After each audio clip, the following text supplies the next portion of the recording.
가족예배 주일을 맞이해서 오늘 방금 전에 봉독한 본문을 중심으로 마땅히 행할 길이라는 제목으로 우리 함께 말씀 나누겠습니다. 어느 날 학교 선생님이 어느 학생에게 시험 성적이 좋지 않았습니다. 그래서 아버지를 학교에 좀 오시게 해라. 한국에서 좀 그렇죠. 성적이 떨어지거나 성적이 안 좋으면 부모님 오시라고 해. 이렇게 하죠. 그래서 그 학생의 아버지가 학교에 왔습니다. 그리고 선생님하고 얘기를 하게 됐는데요. 그 선생님 담당 과목이 역사, 히스토리였습니다. 자, 이 아버지가 아들의 성적 얘기를 하다가 갑자기 선생님에게 이렇게 물었습니다. 선생님, 그래도 제 아들이 선생님 가르치는 과목인 역사 과목은 다른 과목에 비해 성적이 좀 좋지요? 이렇게 물었습니다. 그러자 선생님은 학생 아버지의 질문에 대답 대신에 이렇게 물었다고 해요. 혹시 아버님 학교 다니실 때 역사 과목 성적이 어떠셨습니까? 잘하셨습니까? 라고 이렇게 물었어요. 그러자 아버지가 쑥스러운 듯이 머리를 칵적거리면서 그리 썩 잘하지 못했습니다. 라고 이렇게 대답을 해요. 그러자 선생님이 웃으면서 아버지에게 이렇게 말합니다. 아버님, 역사는 반복되는 것입니다. 무슨 뜻인지 모르시는 분들은 웃으신 분한테 오늘 가서 물어보시면 알겠습니다. 따라해 봅시다. 역사는 반복되는 것입니다. History repeats itself. 아버님도 역사 과목이 성적이 안 좋았다는 얘기죠. 역사는 반복된다는 게.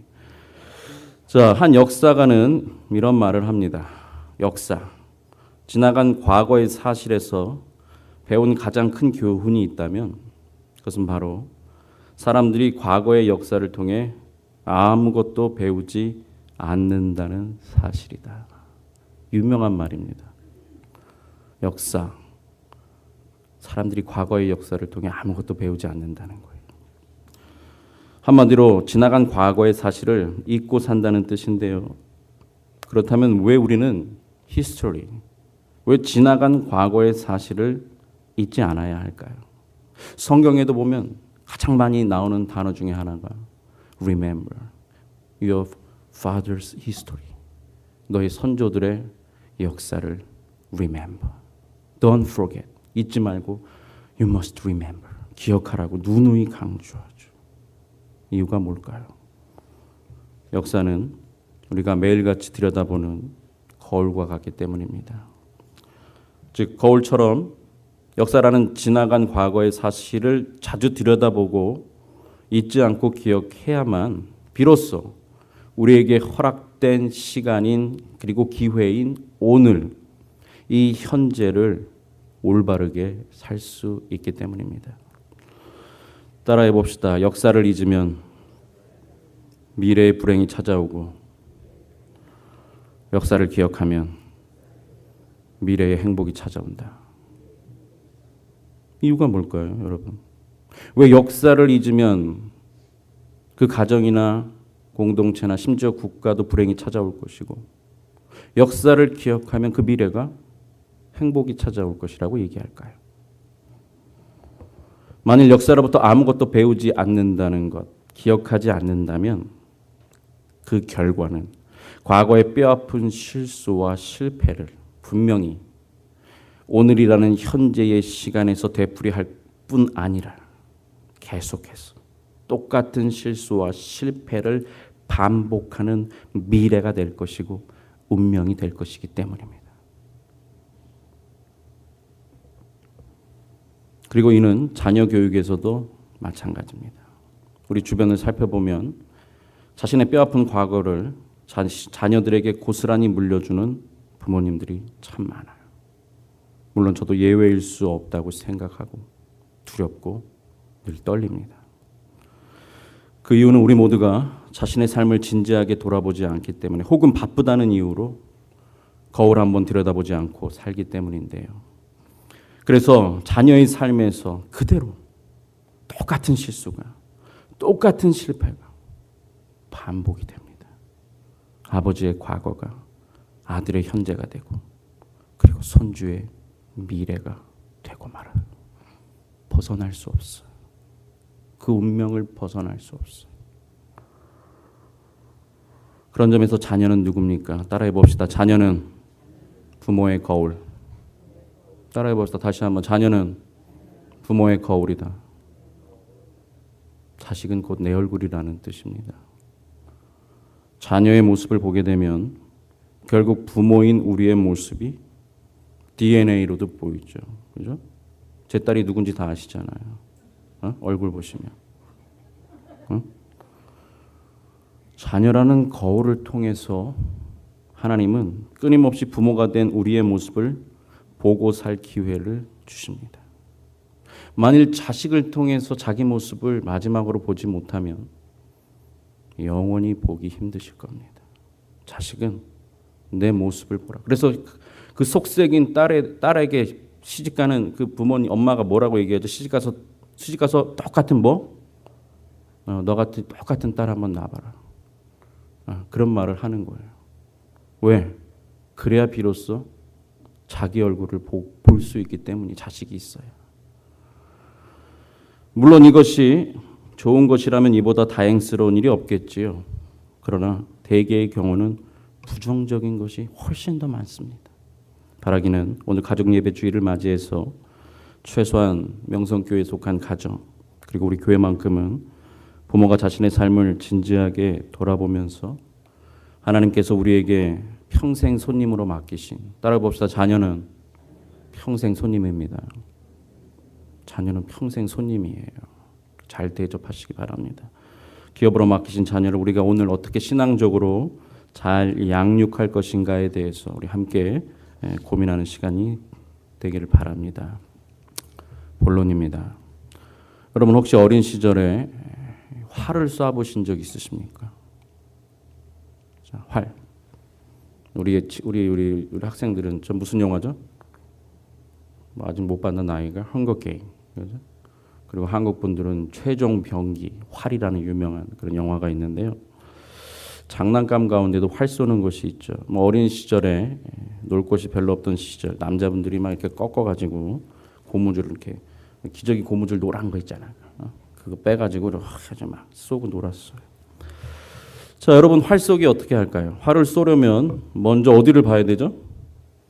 타겟을 봐야죠. 표적을 봐야 되고 그 다음에 활과 화살을 딱 잡고 화살을 힘있게 뒤로 당기게 되죠. 자, 여기서 중요한 사실이 있습니다. 화살이 날아가는 방향을 결정하는 것은 화살 자체가 아니라 그 활을 잡은 뭐예요? 손이에요. 화살의 방향을 결정하는 것은 화살 자체가 아니라 그 화살을 잡은 오른손 혹은 왼손, 손이에요. 활을 잡은 손이 화살의 방향을 결정합니다. 이 손이 이쪽으로 향하면 화살은 어디로 날아가요? 이쪽으로 날아갈 거죠. 만약 이 손이 이쪽으로 향하게 하면 이쪽으로 날아가겠죠. 여기에 자녀 교육의 중요한 첫 번째 원리가 있는데요.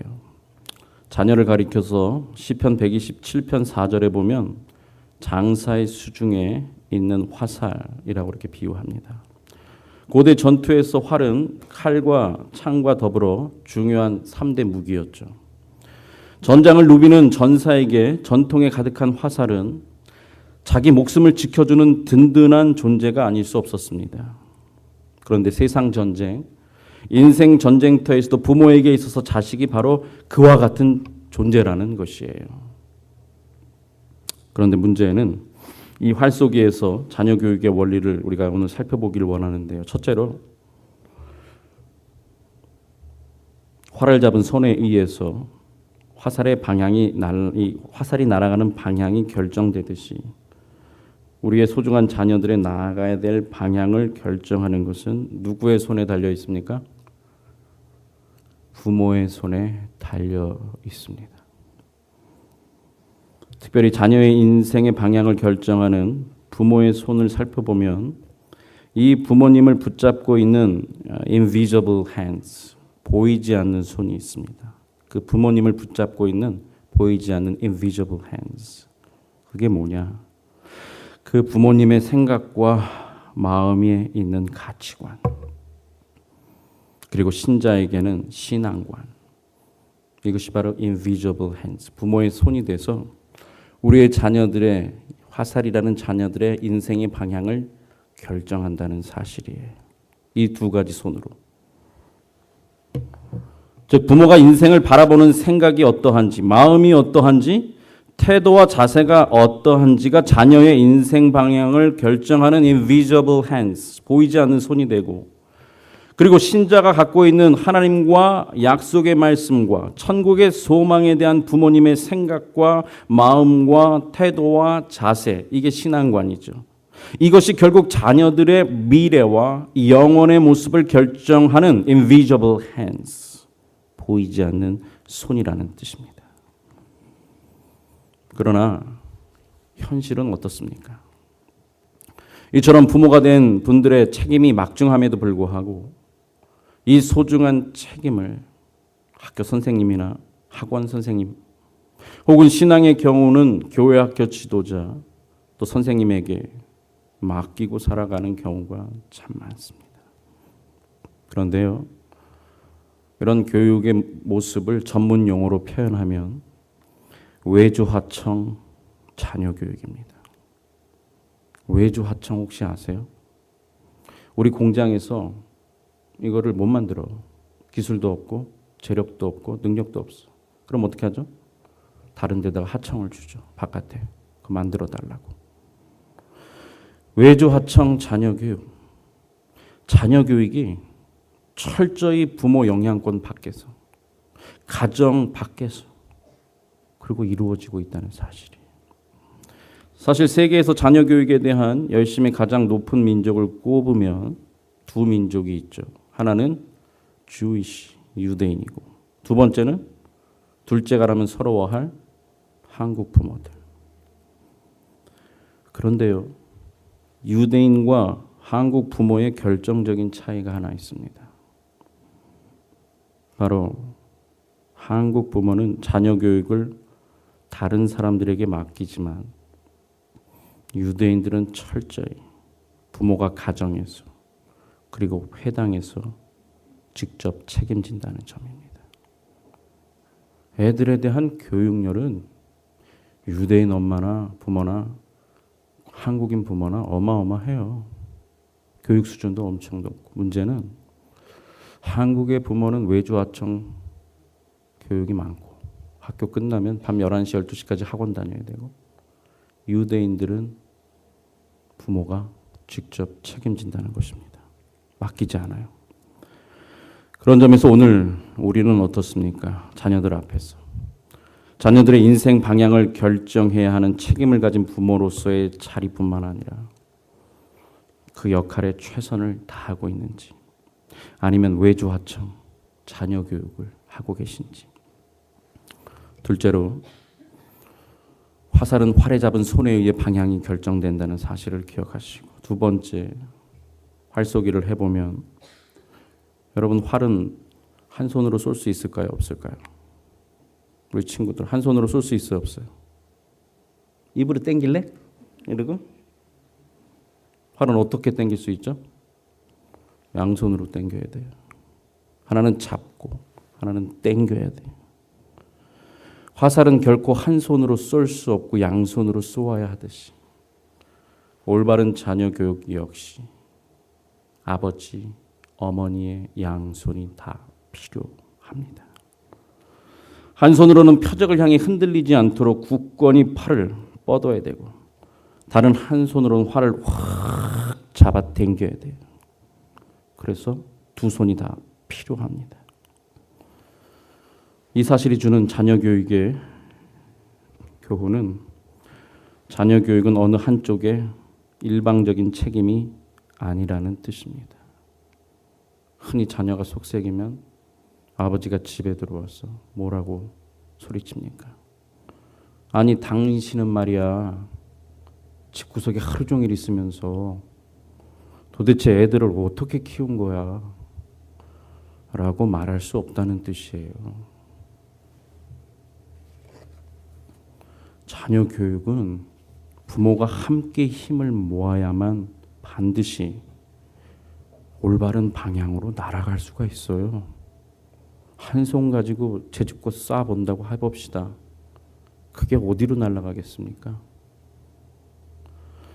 여러분, 이 세상의 모든 선하고 아름다운 결실을 어떻게 맺을 수 있느냐라고 할 때 성경이 우리에게 알려주는 중요한 지혜가 있습니다.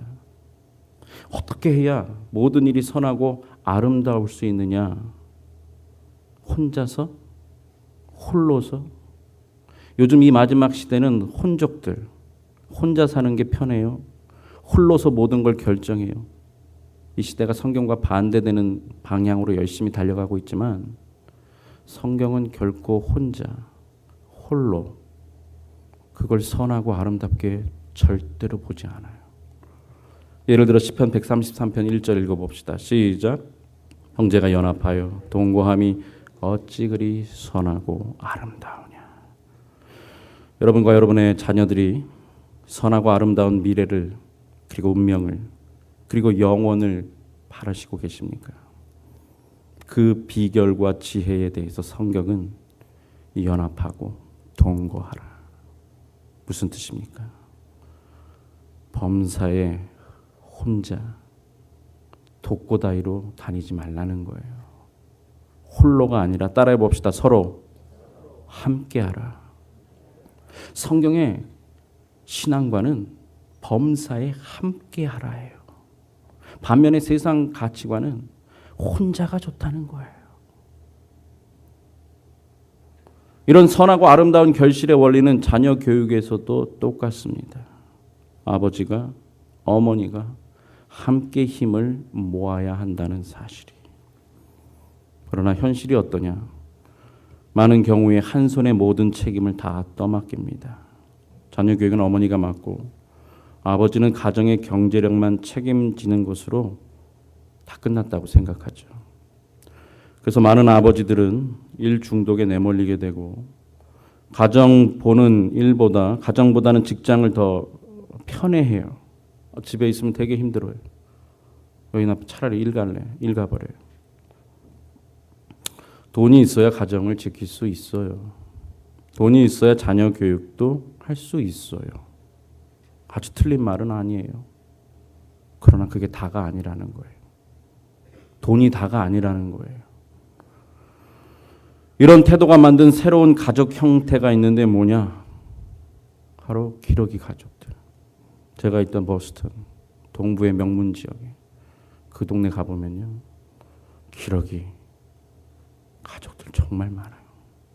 아버지는 강남의 의사, 변호사, 소위 잘 나가는 건물주들.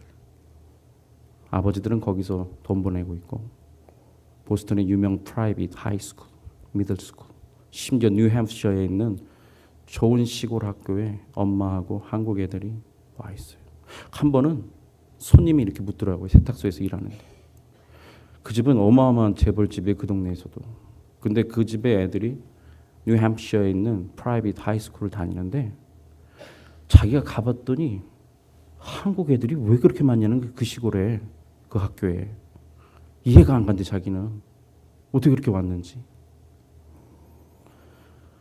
기러기 가족이라는 정말 비교육적인 가족 형태, 교육 상황을 만들어 버렸어요. 왜 기러기 가족이 비극적인 줄 아십니까? 학교 교육은 먹고 살 수 있는 기술을 가르치는 곳이에요. 반면에 가정이란 자녀에게 행복을 알려주는 곳이기 때문이에요. 그걸 착각하시면 안 돼요. 좋은 학교를 다니고 나왔다고 그 아이가 행복해지는 게 아니라는 뜻입니다. 학교는 애들이 먹고 자기 살아가고 그래도 인간구실을 기본적으로 할 수 있도록 기술을 가르쳐주는 곳이에요. 반면에 가정은 아버지와 어머니와 형제와 같이 치고받고 싸우면서 어떻게 사는 것이 행복한 건지, 어떻게 사는 것이 정말 좋은 것인지 이런 행복의 비결을 알려주는 곳이기 때문이에요. 기러기 가족은 그게 없어요. 기술만 배울 뿐이에요. 과연 그 아이들이 행복할까요? 제가 지금까지 본 그렇게 자란 사람들 보면 행복하지 않더라고요. 자신도 불행하고, 그가 또 결혼해서 가정을 이루어서 아버지가 되면 그 자식들도 똑같이 또 그렇게 가더라고요. 성경의 원리는 그렇지 않습니다. 구약의 언어인 히브리어로 아버지, 아브라는 단어를 보면요, 아버지에는 4가지 의미가 있습니다. 아버지의 역할과 책임은 4가지가 있다는 거예요. 첫 번째, 따라해 봅시다. 공급자. 두 번째, 보호자. 세 번째, 인도자. 네 번째, 교육자. 아버지란 자식 낳고 끝이 아닙니다. 한국의 국제시장이라는 영화 혹시 보셨는지, 그거 보고 참 얼마나 돌아가신 아버지 생각이 나서 어쩜 제 아버지하고 모습이 그렇게 똑같은지 많이 울었습니다. 그리고 그 길을 가는 이제 아들의 입장에서 참 많이 울었던 영화, 한번 보세요. 국제시장이라는 영화. 아버지는 애들 낳았다고 끝이 아닙니다. 생계를 위해서 전쟁터도 뛰어들어가야 하는 공급자가 되어야 되고요. 전쟁 같은 세상과 세상의 가정과 가족과 자녀를 위해 보호자가, protector, 보호자가 돼야 돼요. 날라오는 총탄을 맞아야 되고, 날라오는 비난과 욕과 모든 것을 다 먹어야 됩니다. 뿐만 아니라 가정과 가족과 자녀들이 가야 될 인생의 디렉션, 인생의 길을 인도해야 될 인도자의 책임이 있고, 이를 위해서 끊임없이 자녀들의 생각과 마음, 태도와 습관을 훈련시켜야 하는 교육자의 역할과 책임이 있습니다. 그런 점에서 오늘 우리의 가정, 특별히 자녀 교육의 모습 여러분 어떻습니까? 활은 결코 한 손으로 쏠 수 없습니다. 엄마 혼자 아무리 활을 쥐고 입으로 땡기고 뭐해도 바른 방향으로 나가기가 쉽지 않아요. 어느 한쪽이 아니라 부모가 합심해서 애들을 붙잡아도, 이 애들의 이 요동치는 파워가요, 부모는 늙어가잖아요. 애들은 에너지가 넘쳐가죠. 엄마 혼자 이거를 붙드는 게 얼마나 힘든지 몰라요. 애들은 에너지가 막 넘쳐가지고, 아내는 가정생활에 책임지고 이것저것 하느라고도 바쁜데 애들은 그러죠. 남편은 소파에 앉아서 TV 보며 나몰라라 하죠. 엄마가 뭔 수로 그걸 감당하겠습니까? 여자가 힘든데. 이렇게 흔들리고 있을 때 아빠가 한번 확 잡아가지고 한번 소리를 지르든지 확 잡으면, 애들이 그렇게 하다가 아버지가 확 붙잡으면 꼼짝도 못해요. 어휴, 엄마 아빠가 하나가 됐네. 교육은 하나가 돼야 올바른 방향으로 날아갈 수 있는 거예요. 이런 자녀 교육 원리에서 교회도 마찬가지입니다. 교회 역시도 홀로 하는 활쏘기가 아닙니다. 교회가 왜 존재하신 줄 아십니까? 서로 함께 하도록.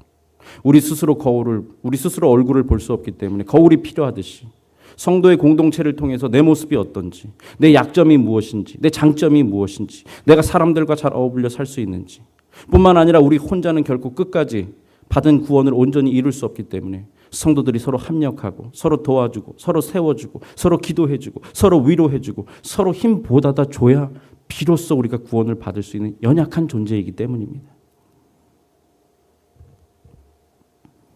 교회도 홀로 활쏘기 하지 않습니다. 서로 함께 합력해야 돼요. 저 혼자 아무리 팔을 붙들고 이러고 쏘려고 해도 도와주지 않으면 쏠 수가 없어요.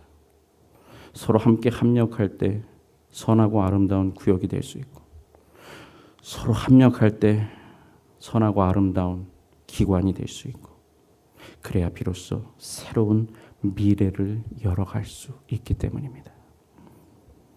아니고 목회자 혼자서, 혹은 구역장 혼자서, 혹은 기관을 맡은 사람 혼자서 모든 것을 다 하라고 맡기면, 그러면서도 선하고 아름다운 결과와 미래를 기대한다면, 따라해 봅시다. 착각은 자유입니다. 그런 결과는 없어요. 성경의 원리에 의하면. 결코 잊지 말아야 될 것은, 하나님은 아담이 혼자서 홀로 있는 것을 결코 좋게 보지 않으셨습니다. 작은 일에서부터 큰 일에 이르기까지 가정 안에서 애들이 이걸 배워야 돼요. 엄마 아빠가 서로 함께하는 그 모습. 이게 행복의 굉장히 중요한 지혜입니다. 이런 지혜를 통해서 선하고 아름다운 미래와 영원의 모습이 우리와 우리 가정, 자녀들, 교회에 있기를 간절히 소원합니다. 셋째로 활쏘기와 같은 자녀 교육에 있어서 중요한 것은 정확하게 표적을 바라봐야 한다는 사실입니다. 반면에 목표 없이 허공에 쏘아 올린 화살은, 따라해 봅시다. 허공에 쏜 화살은 재앙이 되어 돌아옵니다. 뉴스 같은데 미국에 보면요, 종종 이 사냥, 헌팅하다가 산에서 이 사고 소식이 있어요. 사냥 시즌에 이렇게 보면 목표를 분명히 확인해야 되는데, 딱 이렇게 망원경으로 해서 목표를 확인해야 되는데, 이 초보자나 아니면 뭐 잘 모르는 사람들은 뭐 바스락 소리가 들리네. 그리고 목표를 확인도 안 하고 그냥 펑 하고 쐈어. 알고 보니까 누구예요? 같이 갔던 친구야. 목표를 확인하지 않고 쏜 총은 누군가를 다치거나 심지어 죽게 만들어요. 따라해 봅시다. 허공에 쏜 화살은 재앙이 되어 돌아옵니다. 이게 무슨 뜻입니까? 우리 주변에도 허공에 쏘아 올린 화살과 같은 분명한 목표를 분명히 확인하지 않고 쓴 총알과 같은 그런 날아간 화살과 같은 애들이 너무 많아요. LA 같은데, 뉴욕 같은데 가보면 아무런 계획 없이 준비 없이 갖게 된 자녀. 그래서 부모조차도 어디로 어떻게 화살을 뭐 잡아야 되는지 쏴야 되는지 몰라. 어쩌다가 그냥 어떻게 부모가 됐어. 아무런 지식이 없어요. 정보가 없어요. 경험은 없어요. 그래서 그냥 허공에다 열심히 팍 쐈어요. 문제는 그렇게 허공에 쏜 화살과 같은 아이들이 결국은 가정과 사회를 다치게 하고 병들게 하고 심지어 마약과 자살과 죽이는 경우가 너무나도 많아요. 허공에 쏜 화살은 재앙이 돼서 부모의 가슴에 못을 박습니다. 부모 되는 것도 참 어렵지만 부모 역할 피눈물 납니다. 자녀가 없는 사람은 자녀만 있으면 다 될 걸로 생각하지만 막상 자녀 생겨보면 피눈물이 나요. 그러기에 오늘 본문에서 지혜자는 어떤 교훈을 하고 있을까요? 6절 같이 읽어봅시다. 시작. 마땅히 행할 길을 아이에게 가르치라. 그리하면 늙어서도 그것을 떠나지 아니하리라. 아멘. 무슨 뜻입니까?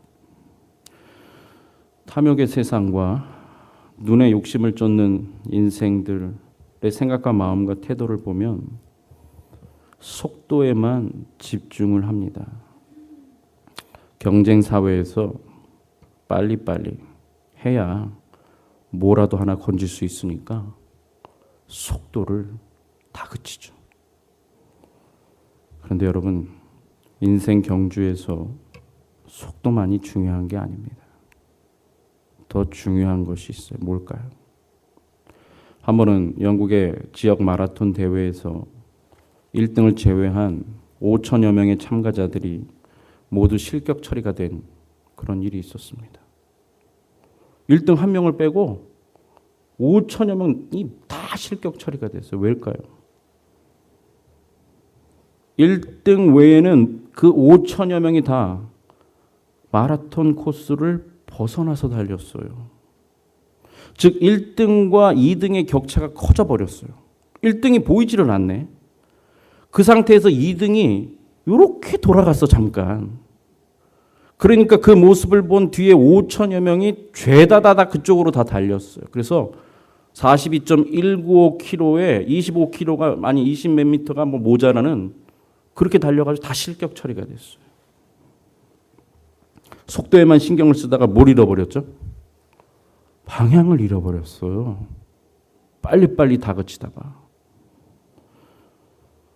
이 말씀, 마땅히 행할 길을 아이에게 가르치라. 무슨 뜻입니까? 방향에 주의하라는 것이에요. 바른 방향으로 달리는 생각과 마음, 말과 행실이 되려면 특별히 언제가 중요하냐? 머리 크고 나서? 아이고 머리 커 보세요. 콧방귀도 안 끼지. 마땅히 행할 길을 언제 가르치라? 아이에게 어릴 때 시키라는 거예요. 어릴 때 교육이 중요하다는 거예요. 평생 가죠. 앞서 달리는 부모가 뒤에 따라오는 자녀로 하여금 어릴 때부터 바른 방향, 표적을 잘 잡아서 활시위를 당겨줘야 그래야 평생 딴 데 눈 돌리지 않고 달려갈 수 있기 때문에 그래서 마치 마라톤 여러분 보시면 페이스메이커라는 영화도 있는데 페이스메이커가 있어요. 이는 우승 후보를 위해서 곁에서 속도와 방향을 조절해주는 역할을 하는 사람을 페이스메이커라고 합니다. 진짜 주자는 옆에 있고 그 옆에 페이스메이커가 있어서 잘 달릴 수 있도록 저렇게 물도 주고 속도도 측정해주고 방향도 알려주고 그리고 힘 조절도 알려주는 저게 바로 페이스메이커입니다. 이게 부모의 역할이에요. 에휴 내 안 왔는데 뭐 이제 지 팔자야. 지가 알아서 하든지 말든지 다 몰라. 애들은요 키워보니까 아이 수시로 딴 데로 돌려요. 틈만 나면 얼마나 이 머리 좋은 애들일수록 눈이 더 반짝반짝거려. 우리 애들 보면 엄마 아빠가 어떻게 하는지를 부릅 뜨면서 틈만 나면 엄마 이렇게 갈까? 저렇게 갈까? 아빠. 둘이서 얼마나 긴밀하게 대화를 하고 코아퍼레이션 안 하면 어이구 어디로 빠지려고 아주 그냥 기가 막히게 빠지려고 해. 딴 데로. 응? 와. 따라해 봅시다. 다 컸는데 알아서 해야지. 잘못된 교육이에요. 따라해 봅시다. 부모는 죽을 때까지 자식과 달립니다. 부모는 죽을 때까지 자식과 달리는 사람들이에요. 마치 주님께서 우리와 세상 끝날까지 함께 하시겠다고 한 것처럼 부모가 된 자는 죽을 때까지 자식 옆에서 저렇게 달려서 속도가 어떤지, 방향을 어디로 가고 있는지, 쓸데없는 곳에 힘을 쏟고 있지는 않은지 계속 저렇게 곁에서 함께 뛰어주면서 알려주는 게 부모의 역할이라는 뜻이에요. 그런 점에서 오늘 부모된 우리는 어떻습니까? 속도만 집중해서 빨리빨리 고등학교 빨리빨리 졸업하고 좋은 데 가서 좋은 직장 얻어서 네 살 길 찾아 나가라. 이렇게 자녀들을 그냥 몰아내고 쫓아냅니까? 아니면 함께 달리면서 수시로 이 딴 데로 향하는 자녀들의 이 생각과 마음의 방향을 다시 잡아주고 그래서 부모가 오래 사는 게 복이에요. 믿으십니까? 부모가 오래 사는 게 그래서 복인 거예요. 에이 놓친네 또 잔소리. 아버님 떠나고 나니까요. 그게 복인 걸 이제서야 뒤늦게 알았어요. 저거. 아니면 함께 달리며 바른 방향으로 갈 수 있도록 자녀들과 합력하고 계십니까? 자, 그렇다면 부모가 함께 달려가야 할 바른 방향, 우리 뒤를 쫓아오고 있는 자녀들, 그리고 손주들에게 가야 할 마땅할 길, 복되고 아름다운 미래를 향한 방향은 그럼 뭘까요? 잠언 전체의 내용이 그렇고 뭐 성경이 전체가 그렇지만 특별히 오늘 범위를 좁혀보면 오늘 마땅히 행해야 할, 우리가 달려가야 할 그 방향, 인생의 방향 뭐냐? 1절 말씀 보시면 이렇습니다. 같이 읽어봅시다. 시작. 많은 재물보다 명예를 택할 것이요 은이나 금보다 은총을 더욱 택할 것이니라. 아멘. 자녀로 하여금 복되고 아름다운 미래를 맞이하도록 싶다면 어느 방향을 가리켜야 되느냐? 많은 재물. 야, 너 저 CPA나 변호사나 의사 돼서 돈 많이 벌어라. 내가 보니까 의사나 CPA는 사무실에 하루 종일 갇혀서 살고 그 배우자가 돈 쓰고 있더만요. 보니까. 아들 죽어라 공부해가지고 의사 시켜봐야 아들은 평생 하루 종일 병원에 있어요. 아니면 CPA는 하루 종일 그 계산하고 있고. 돈은 누가 써요? 와이프가 쓰지. 많은 재물? 그게 방향이 되면 안 돼요. 그거 죽으면 다 싸질머지고 가나요? 많은 재물이 아니고 명예와 은총의 방향으로 가야 돼요. 뭐냐? 정말 자녀로 행복하고 아름다운 미래와 영혼을 가게 하려면 부자가 되는 것보다 명예와 은총의 방향으로 함께 달려가라는 것이에요. 여기서 은총으로 번역된 영어 성경을 보면 사람들로부터 좋은 평판을 듣는 것을 뜻합니다. 즉 재물을 많이 모으고 사회적으로 높은 지위에 오르고 권세를 부리는 힘 있는 사람이 되는 방향이 아니라, 따라해 봅시다. 권불 10년이라. 10년은 행복하겠죠. 요즘 이 한국의 가장 큰 부자 삼성, 세대 3대째 이재용. 부자가 그렇게 행복하게 보이십니까? 주변 사람들로부터 좋은 칭찬과 평판을 들을 수 있는 명예로운 사람이 되는 방향으로 달려가라고 하는 이유가 뭘까요? 많은 재물이 결코 우리 인생뿐만 아니라 자녀들의 인생도 그 미래와 영원한 운명을 복되고 아름다운 곳으로 인도하지 않아요. 재물이나 지위나 권세나 모두가 다 안개 같아요. 그래서 언제 어떻게 어디로 사라질지 몰라요. 그게 사라지면 어디로 뛰실 거야? 그 방향이 안개인데 그 사라지고 나면 어디로 뛰실 거냐고. 어디로 뛰라고 하실 거냐고, 애들을. 돈이라는 건 있다가도 없는 거고, 명예라는, 권세라는 것도 있다가도 없는 건데, 그렇게 있다가도 없는 그거를 향해서 얼마나 달려가라고 애를 밀어넣을 것이에요, 우리가. 만약 이를 방향과 목표로 삼는다면 부모와 자녀의 미래와 영혼의 모습은, 따라해 봅시다. 혼돈, 공허, 흑암, 그리고 그 끝의 운명은 사망과 심판과 멸망일 뿐이에요. 끝을 알고 달리시라는 거죠. 그러나 은총, 명예로운 칭찬과 평판은 어떠냐? 끝까지 함께해요. 명예로운 평판을 받는 방향, 목표를 향할 때 그 인생의 미래와 심지어 영원한 운명까지도 복되고 아름다워지기 때문입니다. 그렇다면 명예로운 평가를 얻는 인생의 모습, 비결, 그 길은 뭘까요? 2절 같이 한번 읽어봅시다. 시작. 가난한 자와 부한 자가 함께 살거니와 그 모두를 지으시는 여호와시니라. 아멘.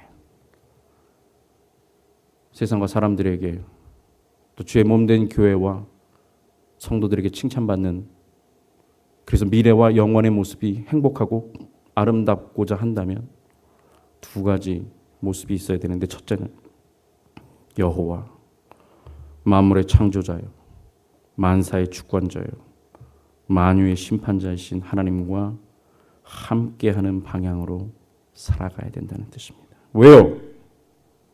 오직 여호와 하나님만이 우리나 우리 자녀들의 미래와 영원한 운명을 책임지고 바꾸실 수 있는 유일한 분이기 때문입니다. 믿으십니까? 하나님만이 아담의 후손이 가야 할 미래와 운명, 그게 뭐였습니까? 원래 우리가 가야 될, 원래 우리의 운명은요, 가시덤불과 엉겅퀴, 고통과 허무와 곤고한 인생이에요. 그것을 기쁨과 평안과 만족의 인생으로 바꾸실 수 있는 분, 사망과 심판과 멸망의 미래와 운명을 구원과 영생과 안식의 미래와 운명으로 바꿀 수 있는 유일한 능력과 권세를 가지신 그분이 누구냐? 하나님 한 분뿐이라는 사실이에요. 구약 잠언 16장 1절 같이 읽어봅시다. 시작. 마음의 경영은 사람에게 있어도 말의 응답은 여호와께로서 나느니라. 무슨 뜻입니까? 마음의 경영, 우리 모두가 우리 자신이나 우리 자녀들이나 일과 산업, 이게 다 아름답고 복된 미래를 계획하고 살아요. 안 그러고 사시는 분 계세요? 어제보다는 나은 오늘이 되기를 바라고, 오늘보다는 내일이 더 낫기를 바라고, 내일보다는 모레가 더 낫기를 바라는 것이 인지상정이에요. 모두가 다. 교회를 다니든 안 다니든 상관없이. 우리가 다 마음의 경영은 자식들 잘 되고 나 건강히 노년 맞이하고 잘 후손들이 되는 거 다 그래요. 그런 미래를 꿈꾸고 그런 운명이 되고, 그런데 문제가 뭡니까? 말의 응답이라는 미래의 문제는 영원한 세계의 문제, 그것을 복되고 아름답게 하는 권세가 있고 능력이 있고 지혜가 있고 그 길을 인도하는 자가 누구냐? 여호와 하나님이라는 사실이에요. 믿으십니까?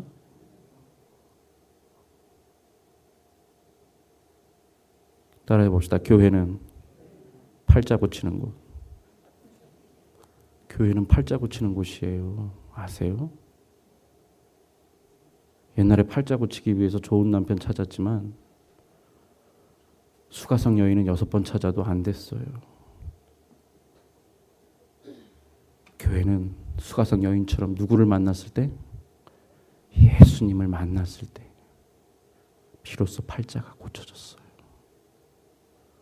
팔자 보려고 점집에 가십니까? 보세요. 보실 수는 있어요. 그러나 무당이 그래요. 진짜 난 무당 뭐라 그러는 줄 아세요? 야, 무당들은 반말하니까 이해하세요. 야, 팔자 고치려면 교회를 가. 여기를 왜 와? 무당한테 와서 도사님, 제 팔자 좀 어떻게 안 될까요? 그러면 진짜 무당은 나는 팔자 보는 사람이잖아. 교회를 가. 팔자 고치려면. 그거 제대로 된 무당이야. 잘 알아보시고 돈 주세요. 응? 그냥 복지 아무 데나 막 주시지 마시고. 미래와 영혼의 주관자 하나님과 범사에 함께 달릴 때 우리나 우리 자녀의 미래와 영혼의 모습이 선하고 아름답고 복될 뿐만 아니라 동시에 지혜자는 마땅히 가야 될 인생의 두 번째 모습이 뭐냐? 가난한 자와 부한 자가 함께 사는 모습을 보여주라는 뜻입니다. 무슨 뜻입니까?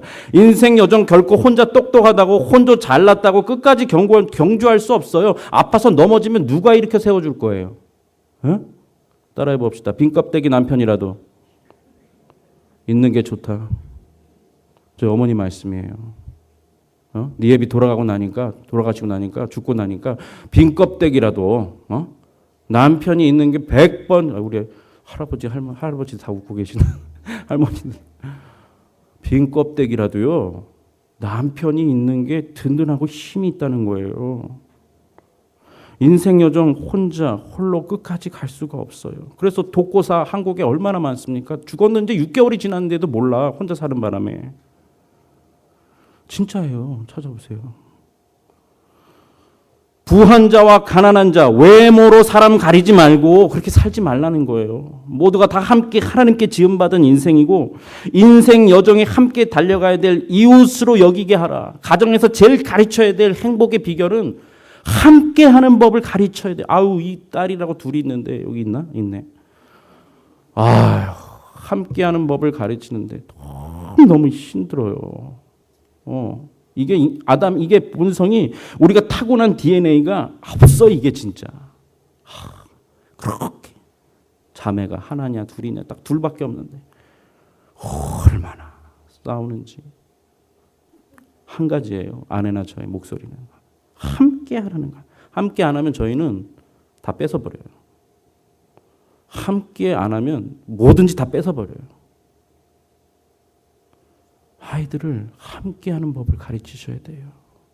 자기 혼자 잘났다고 독고다이 사회에 나가봐야 뭐 되는 줄 알아요? 따라 봅시다. 왕따. 왕따밖에 기다리는 게 없어. 그 미래가 운명이. 똑똑하다고 넌 백인들하고만 어울려. 동양인이나 흑인 애들하고는 어울리지 마. 그 인생이 행복할까요? 백인한테도 못 들어가고 흑인 애들한테도 못 들어가고 아시아 애들한테도 못 들어가고 평생 왕따로 살더만 어디에도 못 들어가고. 가난한 자와 부한 자가 함께 사는 거예요.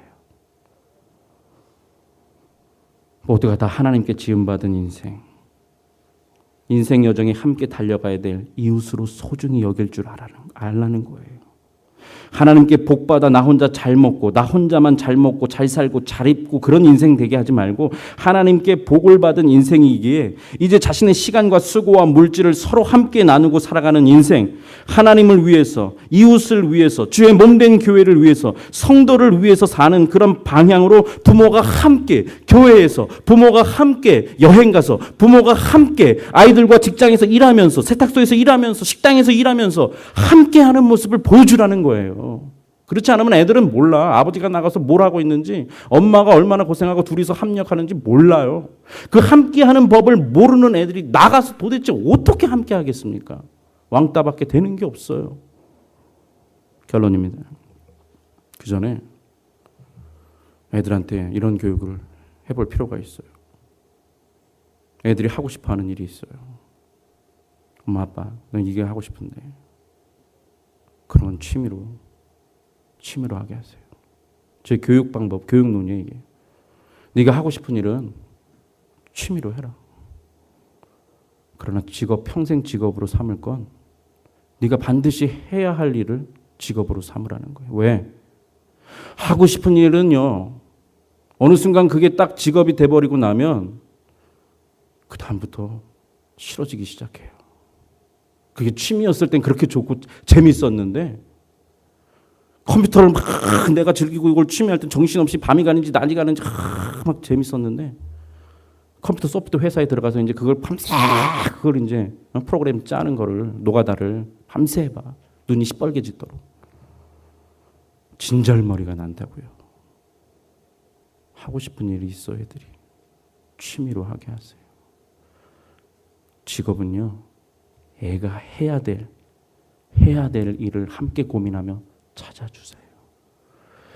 반드시 내가 세상을 위해 그리고 이웃을 위해 우리 가족을 위해 주의 몸된 교회를 위해 세상의 유익을 위해서 그래야 그 아이는 분명히 그 일에도 힘듦을 발견하겠지만 자기가 반드시 해야 할 일이기 때문에 그 고비를 넘어갈 수 있어요. 취미는 못 넘어가요. 하고 싶은 일은 따라해 봅시다. 하고 싶은 일은 그만두면 끝이야. 취미는 하다가 하기 싫으면 그만두면 끝이야. 직업은 그렇지 않아요. 결론입니다. 이런 하나님 사랑과 이웃 사랑의 방향으로 달려갈 때 그 부모나 그 부모의 뒤를 쫓아가는 자녀의 미래와 영원한 운명은 무엇일까요? 금과 은과 많은 재물을 먼저 방향으로 삼는 인생의 미래와 영원한 운명 읽어봅시다. 시작. 패역한 자의 길에는 가시와 올무가 있거니와 영혼을 지키는 자는 이를 멀리하느니라. 보스턴에 가보니까 유명한 좋은 대학에 보내놨어요. 성공하고 돈 부자 되라고. 웬일입니까? 대학도 중퇴하고 희한한 인생길을 가더라고. 수도 없이 봤어요. 부모가 피땀 흘려가지고 그냥 와이셔츠 그거 그냥 허옇게 세탁소에서 100도가 넘는데 그거 다려가지고 대학 보내놨더니만 정말 눈 피눈물이 나더라. 저 옆에 보면서 그 부모님들 보면서 금과 은 많은 재물의 방향으로 삼는 그 인생의 미래와 영원한 운명은 가시와 올무예요. 그리고 그 끝은 뭡니까? 사망과 심판과 영원한 멸망일 뿐이에요. 애 행복해하지 않아요. 좋은 직업에 돈 잘 버는 건 엄마 아빠 꿈이지 내 꿈이 아니야. It is not my dream, but your dream. 나는 엄마 아빠가 그렇게 돈 벌겠다고 하루 종일 나가서 나 혼자 집에 그렇게 혼자 외롭게 살던 그런 인생 나는 절대로 내 자식들한테 물려주기 싫어.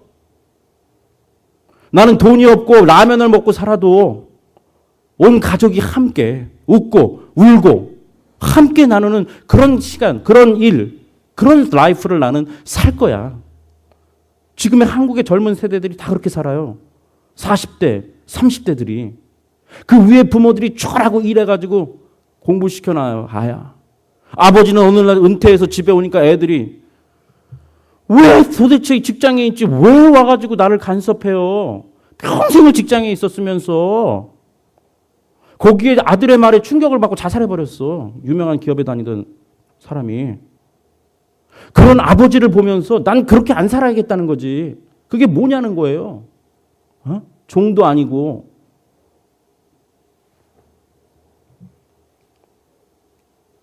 명예와 은총을 방향으로 삼는 부모와 자녀들의 미래와 영원한 운명이 뭐라고 우리에게 알려줍니까? 읽어봅시다. 시작.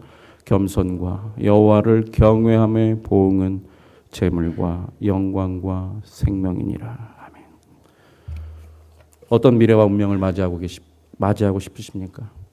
여러분 인생이나 여러분 자녀들이나 여러분의 후손들이나. 거울 효과라는 심리학 용어가 있습니다. 이는 가까운 사람을 보는 대로 그대로 따라한다는 이론입니다. 예를 들어 기도에 대해서 말하는 것보다 부모가 먼저 기도하는 것이 효과적으로 기도를 가르치는 것입니다. 힘들고 어렵고 문제 있을 때마다 기도하는 모습을 보여주면 자녀도 똑같이 그렇게 기도로 문제를 풀고자 하나님께 나아갑니다. 반면에 주일 성수보다 직장이 우선이고 예배보다 돈이 우선이고 예배보다 사람 만나는 것이 우선이고 그저 남는 시간으로 주님 섬기고 남는 돈으로 헌금하는 모습을 보면 자녀는 분명히 신앙은 남는 시간, 남는 돈, 남는 거로 하는 옵션으로 여길 겁니다. 그런 점에서 오늘 우리 자녀들이라는 거울 앞에 비춰진 우리의 부모의 모습은 무엇입니까? 모두가 다 어떤 미래로, 어떤 영원한 운명으로 지금 온 가족이 달려가고 계십니까? 바라기는 안 듣는 것 같아도 다 듣는 게 아이들이고 보지 않는 것 같아도 다 보는 게 아이들이라는 이 거울 앞에서 부모로서의 책임과 역할에 최선을 다하고 특별히 부부가 함께 힘쓰며 바른 방향으로 잘 인도하셔서 부모와 가정과 우리 자녀들과 손주들의 미래와 영원한 운명이 선하고 복되고 아름답게 되기를 간절히 소원합니다. 기도하시겠습니다. 마음의 경영은 사람에게 있어도 말의 응답은 여호와께로서 나느니라. 아멘. 타고난 운명과 미래와 그리고 영혼까지도 새롭게 하시고 바꾸셔서 유일한 창조자, 주권자, 심판자의 영광을 밝히 증거하시는 살아계신 하나님. 온 가족이 오늘 함께 모여 예배하는 이 주일을 맞이하여 부모가 된 우리 자신과 하나님의 기업으로 우리에게 맡기신 평생 손님된 자녀들의 인생, 특별히 미래와 영원한 운명으로 하여금 선하고 아름다운 미래, 영원히 복된 운명을 맞이할 수 있도록 하나님 앞에 가족이 함께 모여 예배케 하시니 감사를 드립니다. 나눈 말씀을 기억하고 기도하는 것은 역사라는 지나간 과거의 사실을 기억하고 되새기는 인생, 가정, 국가의 미래는 밝고 복되고 아름다울 것이나 그러나 역사를 잊고 사는 인생, 가정과 국가의 미래는 과거의 실수와 실패를 똑같이 반복함으로 고통스럽고 비극적인 미래, 운명을 맞이할 수밖에 없는 것처럼 오늘 부모님들이나 자녀들 모두가 선하고 아름다운 미래를 영원히 복된 운명을 맞이할 수 있도록 지혜의 말씀을 듣게 하시고 마음에 아로새기게 하시며 새로운 눈을 갖게 하시고 새로운 입의 말이 새로운 손과 발이 될 수 있도록 도와주시옵소서. 이런 복된 부모와 가정과 자녀의 미래와 영원한 운명을 위해 무엇보다 자녀 교육의 중요성을 깨닫는 부모와 교회가 되게 하시고 마치 활과 같은 우리의 자녀들의 인생은 그 활을 잡고 있는 부모의 손, 특별히 보이지 않는 그 부모의 가치관과 신앙관에 달려있음을 기억하고 또한 한 손으로 아무리 제주껏 해봐야 결코 활을 제대로 쏠 수 없듯이 어느 한쪽만이 아니라 아버지와 어머니가 서로 긴밀하게 합력함으로 인하여 약속의 말씀대로 선하고 아름다운 결실을 맺는 자녀가 되고 또한 복되고 아름다운 미래와 영원은 속도에 있는 것이 아니라 마땅히 행할 길이라는 올바른 방향에 달려있음을 기억하며 우리의 자녀들 그 미래와 영혼을 끝까지 책임져 주지 못하는 많은 재물이 아니라 결국 그 많은 재물은 자녀들로 하여금 가시와 올무가 놓인 미래, 영원히 고통스럽고 비참한 곳으로 가는 영원한 운명을 맞이하게 할 뿐이나 그러나 부모나 우리 자녀들로 하여금 하나님으로부터 이웃으로부터 교회로부터 성도들로부터 좋은 평판을 받는 명예로운 인생의 방향으로 달리게 해 주셔서 재앙을 보면 피하여 숨을 줄 아는 지혜 있는 가정과 부모와 자녀가 되고 자기 영혼을 미래를 망치고 운명을 망치는 것에서 잘 지키는 지혜를 갖는 가정과 부모와 자녀가 되게 하여 주셨어. 그 미래와 이제 영원한 운명이 재물이 되고 영광이 되게 하시고 이후에 영원한 생명과 안식이 있는 그런 아름다운 영원한 세계를 우리 모두가 맞이하도록